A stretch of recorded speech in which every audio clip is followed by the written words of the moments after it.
Today I was going to do the Avatar The Last Airbender beginner's box, which says it has two instant play decks, two learn to play guides, eight jumpstart decks, and more. But um, for anyone that saw me do the foundation beginner's box, um, there were 10 decks or packs. Um, but really, the eight jumpstart decks could be mixed and matched to make, a whole deck, or they could be played individually. And then there was, the two instant decks on top of the eight jumpstarts that could be mixed and matched. Um, there were some tokens and some kind of you know guides to how you want to set up or play.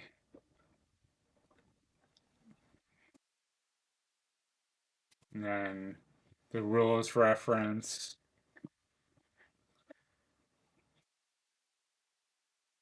quick start guide, which looks like there were just two different artworks on those. And then some folded up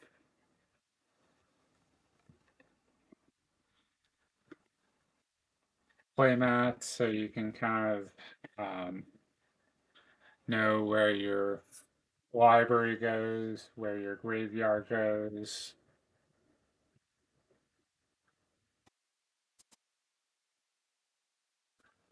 where to put lands and creatures,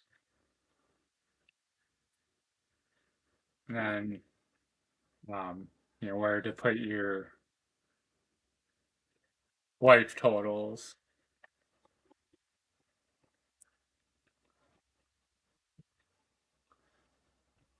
Some punch out things, although I don't remember what these were supposed to be. Um, and then kind of like a spacer thing in there that had um, descriptions of each of the colors for um, what the colors do. So white, fly over your opponent's defense, play allies and boost your creatures. Blue, tap your creatures and artifacts to waterbend, cast non-creature spells. Black, benefit from death and sacrifice, disrupt your opponents. Red, generate mana with firebending, pile on the attacks. Green, earthbend your lands into creatures, grow your mana to cast your expensive spells. And then there were two 20-sided dice, one for each player.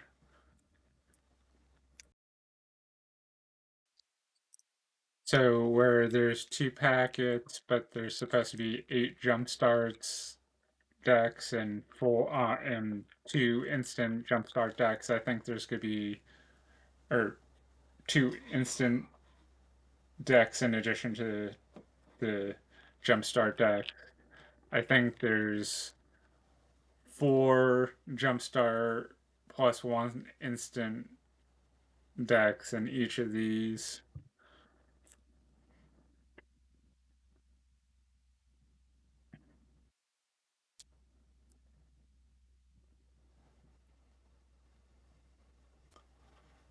So I believe each of the Jumpstart decks will have a theme card in front of it to tell you what the deck's supposed to be. This one is black and the theme is counters, buff your team, which black seems odd to have the counters because I usually think of that as like a, you know, green white or blue green white, you know, 1/1 counter proliferate type of deck.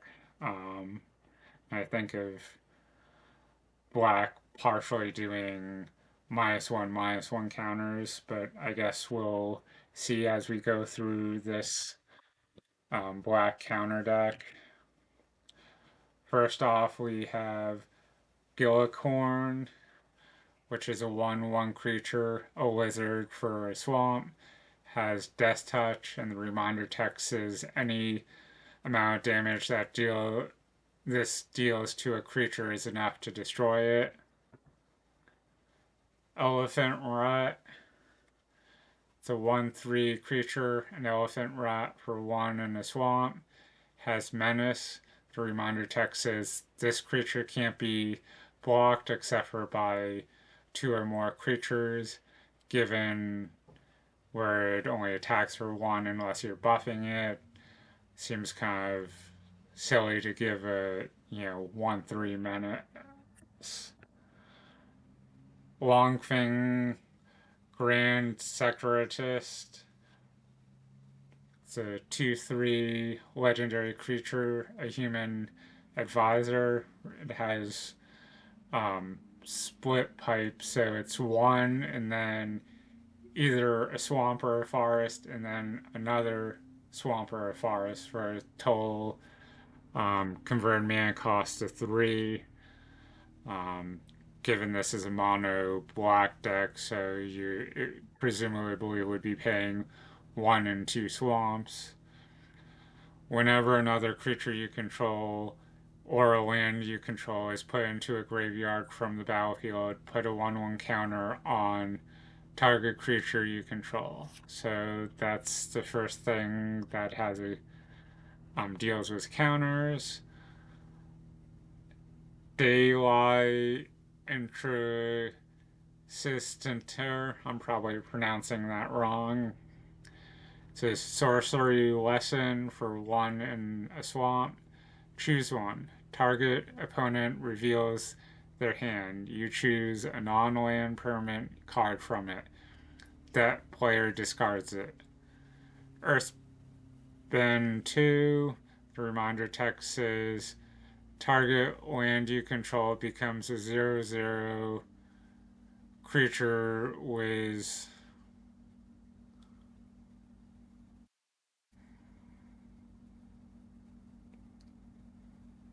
can't see the because of the glare with something that's still a land. Put 2/1/1 counters on a when 2/1/1 counters on it. When it dies or is exiled, return it to the battlefield tapped. Fire Nation Engineer. It's a 2/3 creature, a human artificer for 2 in a swamp. Has raid. At the beginning of your end step, if you attack this turn, put a 1/1 counter on another target creature or vehicle you control. So another thing was counters that's not specifically creating a token to put counters on the token. Earth Village Ruffians. It's a 3/1 creature, a human soldier rogue for 2, and either a swamp or a forest. So again, even though it has a split pipes, this is a mono black deck, so it's presumably going to be 2 in a swamp. It, when this creature dies, Earthbound 2, the reminder text is target land you control becomes a 0/0 creature with haste that's still a land. Put 2/1/1 counters on it. When it dies or is exiled, return it to the battlefield tapped. So that must have been haste must have been the word that I couldn't read on the other card because of the glare. Hog Monkey.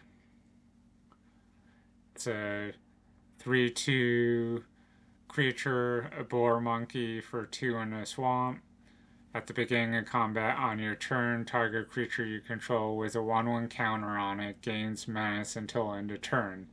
The reminder text says it can't be blocked except by 2 or more creatures. Exhaust, you would pay 5, put 2/1/1 counters on this creature.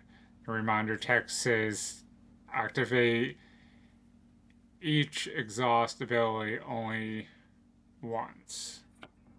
So even though, 5 might seem like a lot, it's preventing you from abusing the ability if you add a ton of mana at the end of the game. Buzzard Wasp Colony. It's a 2/2 creature, a bird insect for 3 in a swamp. Has flying. Well, I mean, it's a bird, but it's also kind of based on a wasp, so flying makes sense. When this creature enters, you may sacrifice an artifact or creature. If you do, draw a card.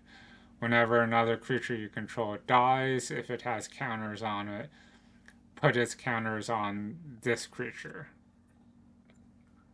Fire Nation Sentinels. It's a 4/4 creature, a human soldier for 3 and 2 swamps.